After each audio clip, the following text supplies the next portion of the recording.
মুক্ত রাজনৈতিক আন্দোলন একটি অদলীয় রাজনৈতিক সংগঠন। আমরা সিরাজুল আলম খানের চিন্তাকে ধারণ এবং লালন করে থাকি। আমরা মনে করি আগামী বাংলাদেশ আরও সুন্দর, আরও সমৃদ্ধ, আরও মানবীয় হওয়ার জন্য সিরাজুল আলম খানের প্রস্তাবিত 14 দফা এবং বাঙালির তৃতীয় জাগরণকে সমৃদ্ধ করার পথকে এগিয়ে নিয়ে যাবে। আর কিছুক্ষণের মধ্যে 2024 বিদায় নেবে, 2025 আমাদের সামনে এসে হাজির হবে। আমরা 2025-এ আরও ভালো থাকবো, আরও সুন্দর থাকবো, আরও উন্নত হব, এই প্রত্যাশা পোষণ করে নতুন বর্ষকে আমরা বরণ করে নিতে চাই। আমরা মুক্ত রাজনৈতিক আন্দোলন এবং আমরা নতুন বর্ষকে বরণ করে নেওয়ার এই প্রক্রিয়া প্রথম শুরু হয়েছিল আমাদের শিক্ষক সিরাজুল আলম খানের উদ্যোগে 1998 সাল থেকে।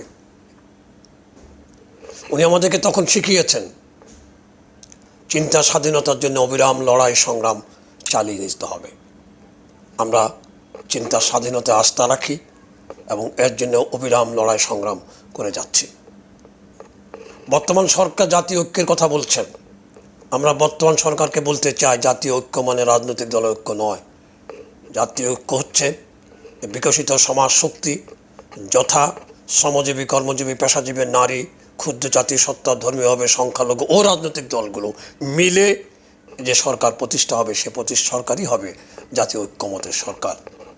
এই সম্পর্কে আমাদের গুরুর উপস্থাপিত 14 দফা চমৎকার একটি ধারণাপত্র হিসাবে জাতির সামনে উপস্থাপন হয়েই আছে।